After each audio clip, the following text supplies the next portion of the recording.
A'udzubillahi minasyaitonirrajim. Bismillahirrahmanirrahim. Assalamualaikum warahmatullahi wabarakatuh.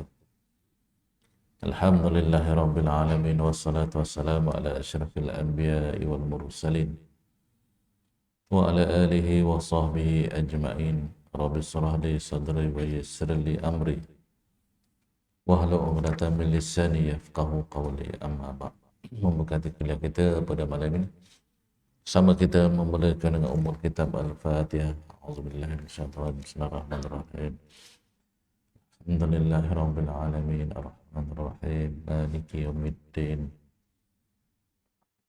Iyyaka na'budu wa iyyaka nasta'in ihdinas siratal mustaqim siratal ladzina an'amta 'alaihim ghairil maghdubi 'alaihim waladdallin. Alhamdulillah. Pertama dan selamanya, marilah kita sama-sama mengucapkan syukur kepada Allah Subhanahu Wa Taala kerana masih diberi peluang dan ruang untuk bersama lagi pada malam ini untuk meneruskan lagi kehidupan kita ini dalam membicarakan perkara yang berkaitan dengan kehidupan kita juga. InsyaAllah. Tuan-tuan Allah Subhanahu Wa Taala, kita lepas membicarakan tentang apa dia jual beli, muamalat, bagaimana kehidupan kita ini tidak terlepas daripada muamalat ini lah. Dengan jual beli kita, kalau kita bukan penjual pun kita pembeli. Kalau kita bukan penyewa pun kita memberi sewa dan sebagainya lah. Gadaian, takaful dan sebagainya, itu termasuk dalam muamalat yang dibenarkan oleh Islam. Tuan-tuan Allah SWT, saya rasa kita telah membicarakan begitu panjang lebar. Cuba kita tengok pengajaran hadis itu yang akhir, yang nombor 4. Seorang penjual yang bersikap amanah dan jujur akan mendapat berkat daripada Allah. Urusan jual beli yang dilakukan dengan amanah dan jujur merupakan ibadah kepada Allah Subhanahu Wa Taala. Maknanya berniaga itu adalah satu ibadah, tapi hendaklah dilakukan dengan jujur dan amanah. Dia jadi satu ibadah. Kerjaan kita pun apa-apa pun kerjaan kita, asalkan dianya jujur, amanah, dia menjadi satu ibadah kepada Allah Subhanahu Wa Taala. Dan di sini dikatakan kalau orang itu menjual, dia ada niat ada sedekah, maknanya dia jual tu macam kita kata timbangan yang diberikan itu lebih, maka lebih dia ada sedekah di situ. Lebih yang dibagi itu adalah sedekah. Begitu juga dari segi harga dan sebagainya. Kalau harga terlalu tinggi, dia bukan sedekah, itu mencekah. Jangan cekah diri, cekah orang apa, ambil kesempatan. Sekarang ni kita kata harga-harga barang naik.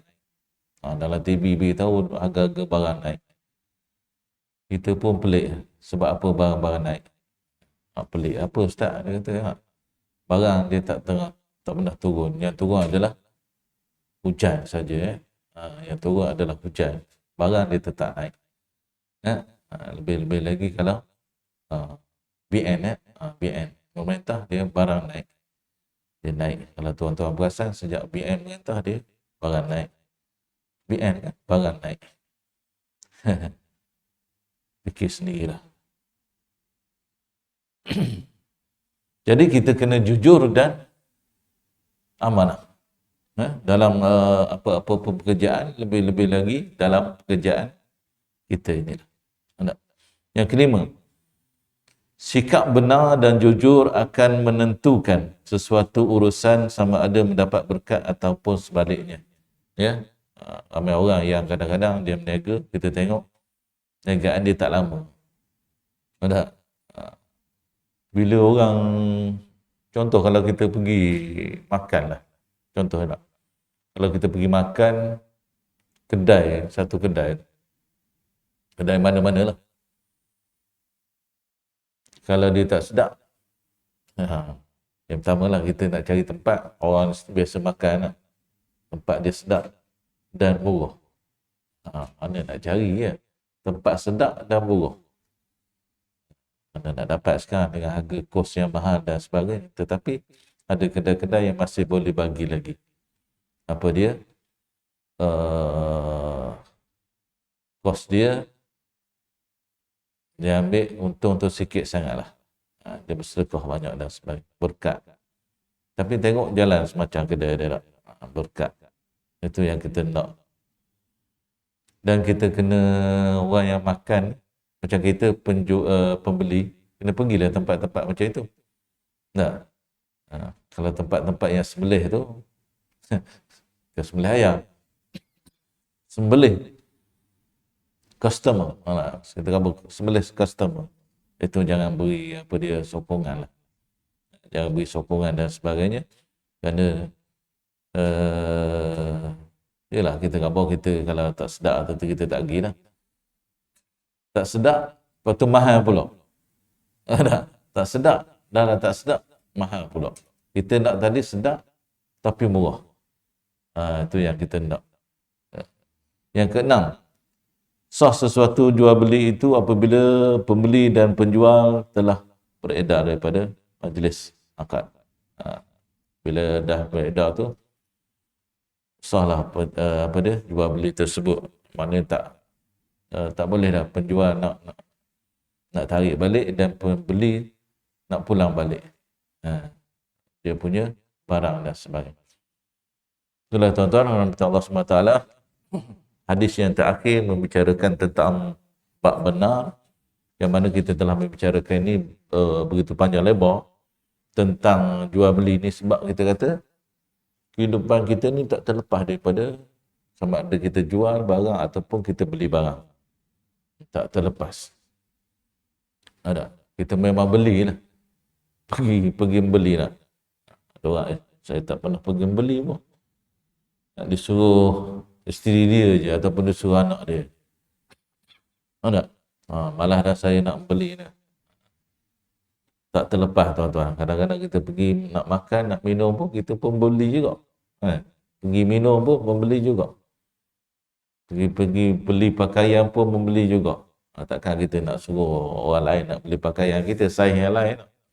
Mesti saiz yang sama. Baju warna kegemaran kita. Ada. Kalau orang beli, apa awak beli ni sempit ni tak padat kawan. Itulah. Orang suruh pergi beli, awak tak boleh beli. Inilah akibatnya. Kita marah pula nak dan sebagainya. Jadi tuan-tuan Allah Subhanahu Wa Taala, apa pun yang kita dah belajar dan sebagainya perlu kita amalkan dalam kehidupan kita ini. Mudah-mudahan dia mendatangkan keberkatan. Bukan saja penjual tadi, datangkan keberkatan tentang apa dia barang dagangan dia, tetapi kita yang membeli apa yang kita makan. Contoh kita beli di kedai makan,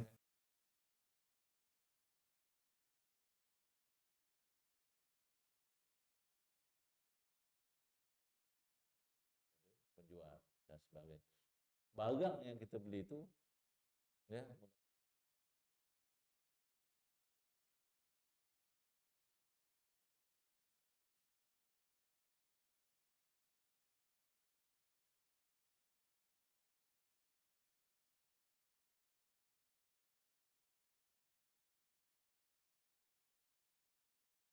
membebel.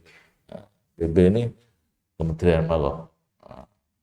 Kita membebel di rumah, bini kita marah. Dia membebel, kita marah. Macam itu. Tuan-tuan, Allah SWT, kita beralih kepada bab yang seterusnya, iaitu babul muraqabah. Muraqabah, pengawasan diri.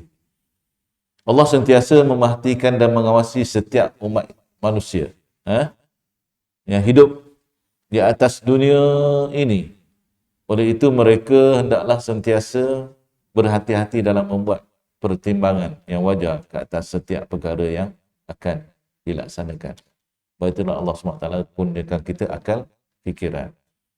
Selepas Allah SWT guna bukan selepas lah, maknanya di samping akal fikiran, Allah telah turunkan Al-Quran. Di samping Allah SWT turunkan Al-Quran, Allah SWT utuskan Rasulullah. Para Nabi dan Rasul diutuskan untuk membimbing kita semua, manusia. Jadi cantiklah benda tu. Di samping kita untuk mengawasi diri tadi, yang dikatakan di sini, memerhati mengawasi diri itu, mesti di bawah apa dia? Di bawah apa yang kita awasi selama ini, mestilah kita letak, kita diawasi oleh Allah, ialah itu yang pertama lah. Mengikut undang-undang ataupun mengikut Al-Quran, selaras dengan Al-Quran. Selaras dengan Al-Quran dan selaras dengan sunnah Rasulullah sallallahu alaihi wasallam. Itu betul pengawasan diri. Ada orang mengawasi diri tapi dia tidak mengikut Al-Quran dan sunnah. Contoh, ramai sekarang ni hujan gini nak duduk di rumah. Mengawasi diri, dia kata. Mengawasi diri duduk diam-diam di rumah. Jadi sepatutnya datang ke masjid surau. Itu mengawasi diri. Dia mengawasi diri dia dengan melakukan apa yang disuruh oleh Allah dan apa yang dibuat oleh baginda Rasulullah sallallahu alaihi wasallam. Itu betul-betul mengawasi diri. Ni dia duduk. Buat benda rumah. Kawan mengawasi diri kawan dia. Ni kawan takut ni hujan lebat ribut petir apa angin kuat dan sebagainya. Kawan mengawasi diri, jaga diri kawan. Itu tak jadi. Itu bukan mengawasi diri. Itu mempenjarakan diri dia. Dia mempenjarakan diri dia.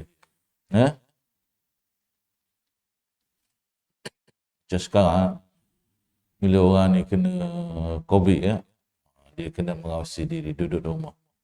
Pakai gelang. Macam penjara pula. Dia nombor siri. Ada juga yang tanggal gelang. Dia yang pergi, dia tarik gelang dia pakai apa dia? Tuan-tuan jangan buat ni. Kan khabar ustaz buat pula kan. Pakai lengan panjang, orang tak nampak. Orang kan tahu tak. Patut dia kena ikat kat dahi. Pakai tanda tu, itu tak boleh. Pakai topi pula. Macam-macam boleh sorok. Patut dia kena ada chip. Chip kan tahu tak? Dia jalan yang keluar bunyi. Cerita pula lah kan. Sekarang tu pun mengawasi diri juga. Takut orang lain kena dan sebagainya. Tu pun ramai juga langgar. Masalah tu. Itu kita khabar undang-undang dunia. Undang-undang dunia semacam yang kita langgar.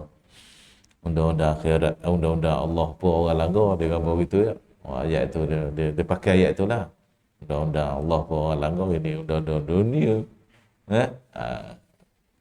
Simple sajalah, dia kata bahan sajalah. Tetapi dalam pengawasan diri yang dikatakan di sini ialah ianya berkaitan dengan ibadah kita kepada Allah Subhanahu Wa Taala dan dia berkaitan dengan hidup kita akan datang. Kalau kita dapat mengawasi diri kita di dunia ini, hidup kita insya-Allah akan selamat di akhirat. Kalau dia tidak mengawasi diri dia di dunia, mana mungkin dia akan hidup selesa di akhirat nanti. Umat Islam di dalam kehidupan sehari-hari adalah dikehendaki berpandukan ajaran Islam. Tu dia dikatakan sini, kita ni kata dah sudah terang tadi kan. Mana dia kena awasi diri dia itu berpandukan apa dia? Al-Quran.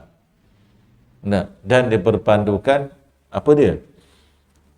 Rasulullah sallallahu alaihi wasallam. Kalau kita lah, kalau umat-umat terdahulu, nabi-nabi yang terdahulu lah, yang disyariatkan kepada mereka, kita kena ikut apa yang dilunaskan oleh Allah SWT dalam Al-Quran.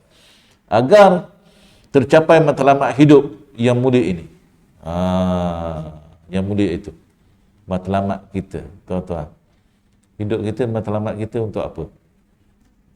Nak? Ada orang matlamat tak tahulah hidup ni. Hidup je lah ustaz ni. Buatlah benda tu. Tak jadi. Hidup kita kerana Allah. Nak? Kerana Allah. Bila kerana Allah, kita mesti buat apa yang disuruh oleh siapa dia? Oleh Allah Subhanahu Wa Taala. Cakapnya mudah kan? Dia apa? Oh, ustaz ni cakap macam budak-budak, khabar ke budak-budak. Bukan. Maknanya banyak perkara tuan-tuan dan puan Allah Subhanahu Wa Taala yang kita lakukan setiap hari, setiap masa dan sebagainya perlu diperingatkan. Itu dia katakan. Perlu diingatkan kita ni. Tak? Kita ni perlu diingatkan. Supaya kita apa dia? Mengawasi diri. Allah SWT sebut dalam Quran banyak ayat-ayatnya. Untuk mencapai hamba Allah yang bertakwa. Firman Allah Subhanahu Wa Taala, A'udzubillahi minasyaitonirrajim, allazi yaraka hina taqum wa taqallubaka fis sajidin. Syu'ara. Yang bermaksud yang melihatmu semasa engkau berdiri mengerjakan solat dan melihat gerak gerimu di antara orang-orang yang sujud. Ini semasa solat lah. Lebih-lebih lagi kita dalam solat, tuan-tuan, dikatakan mengawasi diri kita, mengawal diri kita. Baik itu dalam solat ni, tuan-tuan, kita kena khusyuk dan sebagainya. Sebab solat ni ialah yang menentukan hidup kita adalah Allah.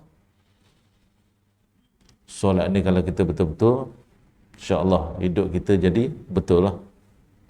Anak, kalau solat kita jaga betul-betul, tuan-tuan, jaga di segi mana? Dan jaga di segi tadilah kita berjemaah. Selepas berjemaah, masa kita solat itu lagilah Allah SWT tengok kita. Dikatakan di sini, allazi yaraka hina taqum. Yang melihatmu semasa kamu berdiri mengerjakan solat. Masa kita mengerjakan solat, Allah tengok kita. Bukan tengok saja-saja. Orang lain pun tengok ke kita solat, tapi Allah tengok luar dan dalam. Lebih-lebih lagi yang dalam. Kita angkat takbir, Ratul Ihram, Allahu Akbar. Masa itu Allah, ialah setiap masa Allah tahu apa yang ada dalam hati kita. Tapi dalam solat ni nak ajar kita ni, tuan-tuan rahmat Allah Subhanahu Taala, kita kalau kita solat, kita khusyuk dan sebagainya, kita rasa tenang. Yang pertama, mana kita rasa tenang bila kita menghayati apa dia yang kita baca dan sebagainya. Kita rasa tunduk dan patuh kepada Allah Subhanahu Taala. Tak? Lepas itu, sebab itu Allah Subhanahu Taala kata apa dia? As-salata tanha 'anil fahsya'i wal munkar. Sembahyang itu boleh mencegah daripada perkara keji.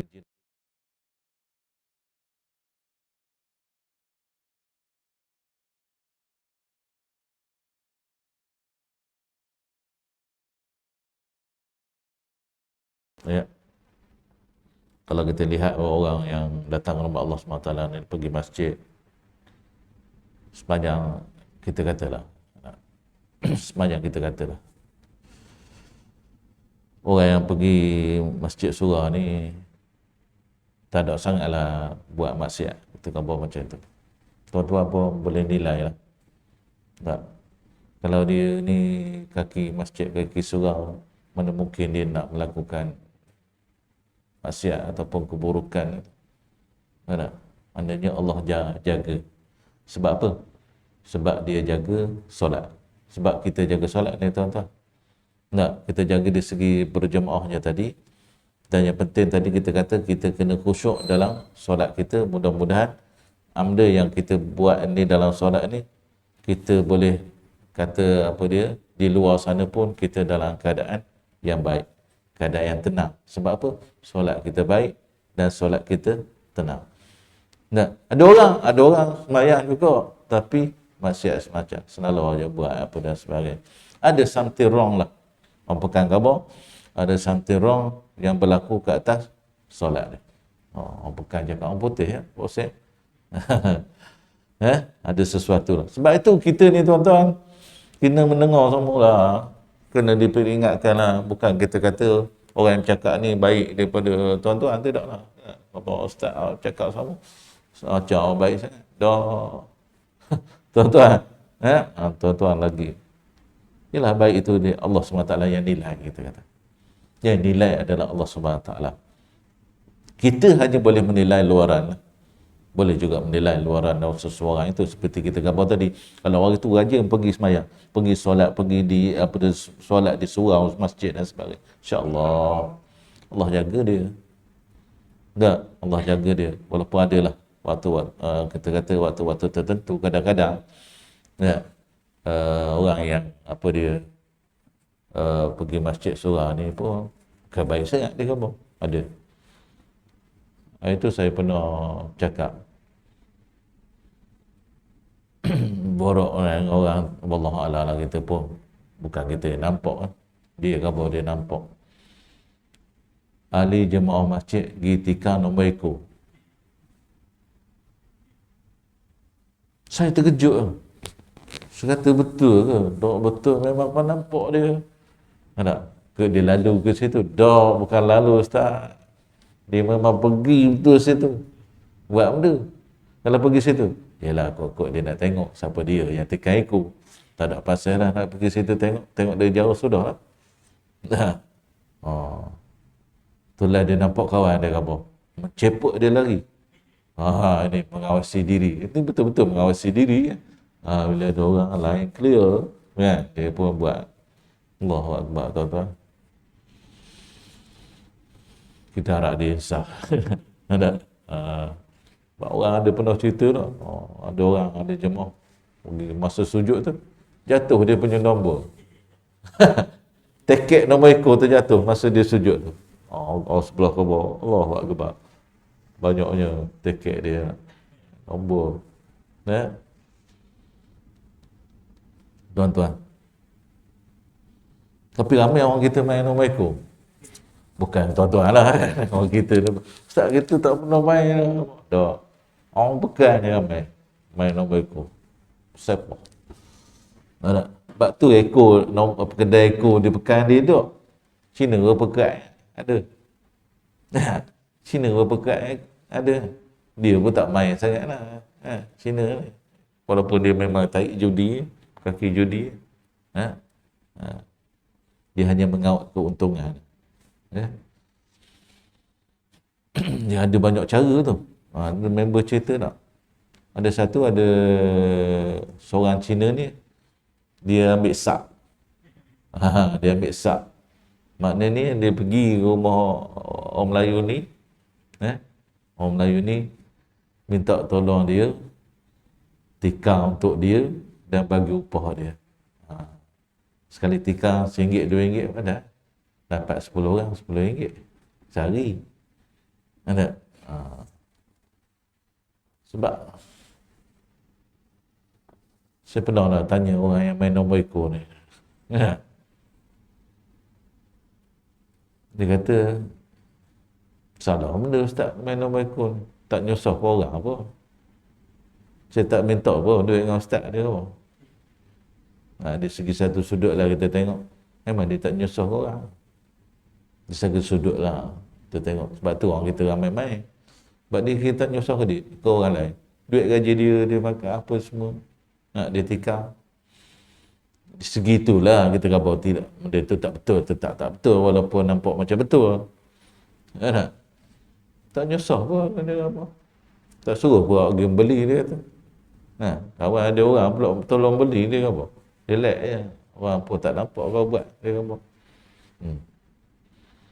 Ramai punah jadi gitu. Jadi sebab tu ramai ni main nombor ekor.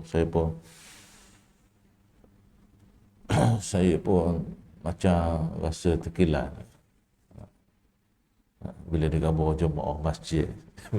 eh? Ha. Ke ada sini 6 ekor. Tak ada. Tak ada ustaz. Terus penuh dulu. Dulu. Jangan kira. Tobat dah sekarang. Aduh, dulu penuh try tengok sedap tak main. Tak ada. Buang duit gitu je. Tahu tak apa. Ada. Masuk dalam tabung tu lebih baik lagi. Walaupun RM1, RM2. Kita tak nampak hasilnya sekarang. Cina ni pandai, dia bagi juga. Orang Melayu kita ni, sebab tu dia ketagih. Saya pernah tanya orang yang main ni, memang dia dapat. Dia dapat. Tak banyak lah, 1,000, 2,000 gitulah. Nombor yang ke-10 lah. Yang lain first prize tak pernah nampak. Tak pernah dapat. Berapa prize nak first prize dia dapat. Tak ada benda lah dia. Kaya lah. Tak bagi buat-buat ni. Dia bagi Cina juga. Kita diperbodohkan. Dia Cina lah. Kita Allah Akbar. Ada satu tu, cerita lah. Ini betul-betul berlaku. Saya pun terkejut lah. Tengok anak dia baik. Anak dia baik. Ngaji pun sedap. Dengar. Kalau tengok bapak dia main nombor. Saya terkejut lah. Apa? Sial lah pada anak-anak. Makan duit haram dan sebagainya. Ya. Budak tu tak tahu. Yalah, dia tak kabar anak dia. Hari ni kita makan besar sikit. Ayah menang. Nombor 10. Menang dia pula. Ada lah. Ini pertandingan. Dia kata. Ini pertandingan dia kata. Macam-macam. Judi ni dia banyak cara dia. Asal bertaruh saja dia judi lah. Dan dulu orang pernah pertikaikan tentang memancing joran ke? Memancing joran. Satu joran sebatang RM10. Dia kata berapa joran apa awak nak bawa. Member bawa 10. Bayar 100. Ada. Penuh pantai tuan-tuan. Berselirat tasi. Kita panggil tasi tu kan. So orang dah lempar, tarik. Umpan orang lain dia ambil. Dapat ikan. Tengok umpan orang lain. Sama. Macam tu. Hadiah motor. Bawa balik motor. Menang benda ni. Menang judi tadi dekat tepi pantai. Judi dah tu kan. Betul. Tuan-tuan kalau ada, jangan masuklah tandingan. Sebab kita dulu ada. Dia panggil mancing payu. Kalau tak bayar tak apa. Awak bawa lah 100 joran pun tak payah bayar. Mancing lah. Siapa dapat ikan besar dapat hadiah. Tak apa macam tu. Tak ada pertaruhan. Tak keluar duit. Ataupun buat mancing apa semua. Mancing bayar. Tapi semua dapat ikan. Kita masuk sama-sama, makan sama-sama. Ada hadiah. Hadiah dia ikan yang kita pancing tadi. Makan sama-sama. Ada pula dia orang yang buat pertandingan dia kata, Ustaz, awak cakap betul ke Ustaz? Kita ni ambil hadiah sumbangan orang. Bukan daripada orang bayar joran tadi, dia kata. Tasana berdoa. Siapa nak bagi motor kau? Tak? Kalau nak bagi-bagilah. Tak payahlah tangkap ikan gitu apa semua. Banyak cara lagi lah. Kita nak memeriahkan suasana Ustaz ni. Memeriahkan suasana banyak lagi lah. Lebih baik pergi masjid surah lah. Memeriahkan suasana. Kadang tak semayang. Tanding. Macam start 12. Pukul 12. Kunak kamu tamat. Zuhur, asar, layar lah ke lah. Tak ada lah. Tengah semayang. Dia ke semayang pergi pantai tu. Allah Akbar. Lepas tu joran pun tuk. Allah Akbar. Dapat ikan ni. Sekarang bayang tarik ikan. Menang motor pun. Takkan tarik dah ikan. Sembayang lagi. Tak, kita nak tuan-tuan minta Allah Subhanahu Wa Taala. Fenomena yang berlaku dalam masyarakat kita sekarang. Ya. Kita pun jadi rasa sangat-sangatlah terkilan. Menyakit, banyak-banyak menyakit bala Allah SWT, ujian Allah SWT, tak sedar lagi. Tak sedar lagi. Allahu Akbar. Takut kita. Dan melihat gerak-geri di antara orang-orang yang sujud. Sebab itu dalam solat kita jangan banyak bergerak. Kalau gatal tu, tahan-tahanlah dulu. Budak-budak kita tengok, budak-budak kan, itu budak-budak. Hidung dia tak gatal pun. Dah kebiasaan. Bila kebiasaan ni, dia sampai ke tua tu, ada orang. Jadi, janganlah buat kebiasaan yang luar biasa lah dalam solat kita tu. Tak? Tahan. Jadi dalam sujud kita, tuan-tuan minta Allah SWT, kita boleh minta macam-macam. Ya? Minta macam-macam untuk, ya, cakap Melayu pula, cakap pula kan? Dalam hati je lah. Untuk solat. Minta yang akhirat. Ya, minta dunia je. Ya Allah, kaya semua nak kaya. Memang boleh minta. Minta dia akhirat masa sujud, ya Allah. Terimalah solatku, ya Allah. Boleh, tak ada masalah. Jangan cakap dalam hati masa kita sujud. Sebab itu sujud ni lah biar lama sembahyang sunat. Sembahyang jemaah jangan pula kan. Lama betul imam sujud. Kita pula ni benda imam minta. Jadi kita tak khusyuk pula. Sujud lama betul. Mintalah dengan Allah Subhanahu Wa Taala. Solat sunat kita, Rasulullah tunjuk pada kita bagaimana hadis daripada Sayyidatina Aisyah cerita Nabi ni sujud lama. Dia ingatkan Nabi ni dah tak ada nyawa dah. Sujud lama tak bergerak-gerak. Khusyuknya Rasulullah masa baginda sujud. Allahu Akbar. Kita kalau tengah malam tu sujud lama itu keluar vibrasi dah tu kan. Tidur. Apa pula lama orang tua ni? Tolak khusyuk betul. Allahu Akbar. Firman Allah Subhanahu Wa Taala, a'udzubillahi minasyaitonir rajim, wa huwa ma'akum aina kuntum. Maksudnya, dan ia tetap bersama kamu di mana sahaja kamu berada. Mana pun kita berada, Allah SWT akan melihat kita. Tak? Ini kuasa Allah SWT, tuan-tuan. Ya. Yalah, kadang-kadang kita duduk seorang, kita lah, orang lain tak nampak benda pula. Orang lain tak nampak, tapi Allah SWT nampak. Itu cukup-cukuplah penguasaan diri kita dengan kita nak buat sesuatu. Siapa-siapa pun pernah tergerak hati kita lah. Orang tak nampak benda pula, kata kamu. Buat lah. Tak, siapa-siapa pun. Saya pun pernah kita juga. Orang tak nampak benda pula. Betul. Siapa-siapa pun. Saya cakap lah. Saya cakap lah, tuan-tuan. Benda ni. Sebab itu perlu diingatkan kita semua. Kita kena ingat. Sebab itu Allah SWT suruh kita berzikir. Istighfar kita dah buat tadi. La ilaha illallah. Benda aku buat tadi. Astaghfirullahaladzim. Minta ampun dengan Allah Subhanahu Wa Taala. Kadang-kadang kita ni, ialah kita khabar, kita ni manusia, ialah jangan anggap benda tu nak buat semua pula kan. Kalau manusia biasa, ustaz pun khabar tak apa, buat patut istighfar lah. Tak jadi juga kan.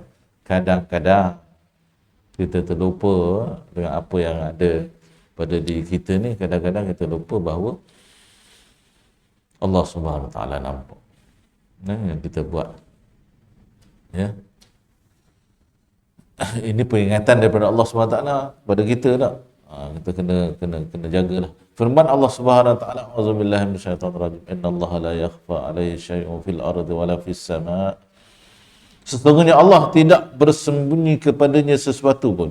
Tak ada yang tersembunyi daripada penglihatan Allah Subhanahu Wa Taala. Kita ni nak, walaupun kita sembunyi macam mana pun, orang lain tak nampak. Orang lain tak tahu sampai sudah. Kata apa? Orang lain tak tahu sampai sudah. Sampai kita mati. Tapi Allah SWT tahu. Nak? Sebab itu perlunya pengawasan diri kita ni. Sebab itu dia khabar pengawasan. Macam mana Ustaz nak pengawasan kita dah khabar tadi. Berlandaskan Al-Quran dan As-Sunnah. Baru betul. Baru betul lah pengawasan diri kita ni. Kalau pengawasan kita ni melalui apa dia benda-benda lain, tak jadi ya. Tak. Melalui CCTV. Sekarang ada CCTV ya. Nampak orang terbergerak. Canggih ya. Allah SWT lagi canggih lah. Tergambar. Ya. Dari itu dapat dilihat. Daripada kadang CCTV tak nampak juga. Ya. Orang tu pakai topi keledar. Tak kenal dah siapa dia. Tak. Kadang orang mencuri ni pun bodoh tak. Pakai topi keledar tapi plate motor tak tutup. Tutup lah plate motor. Bawa orang pun nampak CCTV plate motor dia. Ini pun pencuri pun bodoh jugalah kan. Bawa basket. Kan? Tak ada plate. Lambat pula Ustaz. Dah orang kejur. Macam-macam lah. Orang ni mencuri je. Tapi itulah orang yang mencuri ni, dia tak selamat. Orang Melayu kita dah gambar sepandai-pandai tupai melompat, akhirnya jatuh ke tanah juga. Orang yang buat maksiat ni tuan-tuan. Ya. Orang yang buat maksiat ni tuan-tuan, tergambar dia walaupun ada satu orang tak tahu sampai sudah. Mungkin yang kecil-kecil tu mungkin lah. Tapi kalau melibatkan orang lain yang mencuri, merampok, bunuh, akhirnya orang tahu juga. Nak sembunyi macam mana? Tak? Awak letuk ke mayat dia tu, berkecil, atau bertanah dia di mana mana dunia sekalipun, akhirnya orang tahu juga. Orang tahu. Sampai tahap macam itu. Kalau kita kata tak ada bukti dah, bukti tak ada lah, hancur, semua hancur. Tapi Allah Subhanahu Wa Taala nak tunjukkan kepada kita, jangan kita buat maksiat, jangan kita bunuh orang, jangan kita khianat orang, jangan kita mencuri apa dan sebagainya. Akhirnya nanti Allah Subhanahu Wa Taala akan lihat lagi, akan lihatkan di dunia. Kalau dilihatkan di dunia, kalau benda-benda kecil boleh kita settle. Tak, kita ambil barang orang, contoh terambil kan, apa? Lepas tu orang nampak kita. Lepas tu kita rasa salah dan sebab kita pulang balik. Allah ampunkan dosa kita. Tak, tapi kalau kita ambil barang itu, kita melakukan kesalahan, kita pula tak mengaku pula kesalahan itu, ya akhirat nanti lagi lah pula. Kan? Ada orang, dia lah cerita, wallah. Ya, dia hadis ke apa, wallah alam. Kita ambil barang, kita di akhirat kita cari orang. Pak Hussein, mana Pak Hussein? Kawan ambil cangkul awak suruh, tahu Pak Hussein di padang mahsyar. Contoh kan. Cari orang tu nak pulang balik. Ini barang-barang. Sebab itu dalam pinjaman ni, dia banyak cara kita nak melunaskan hutang. Kadang hutang tu kita terlupa bayar. Sampai orang tu dah mati dah. Macam mana Ustaz? Bayarlah pada anak-anak dia. Jangan pula dia dah mati kira halal lah. Kita halal kamu. Ada. Tak dapat kesan Ustaz orang. Anak-anak dia pun tak dapat nak kesan. Awak tu nak kesan bila tak dapat. Masa dapat itu tak bayar. Kita ni tangguh semua. Hutang orang. Nantilah so kaya sikit kau bayar lah. Tak ada kekayanya.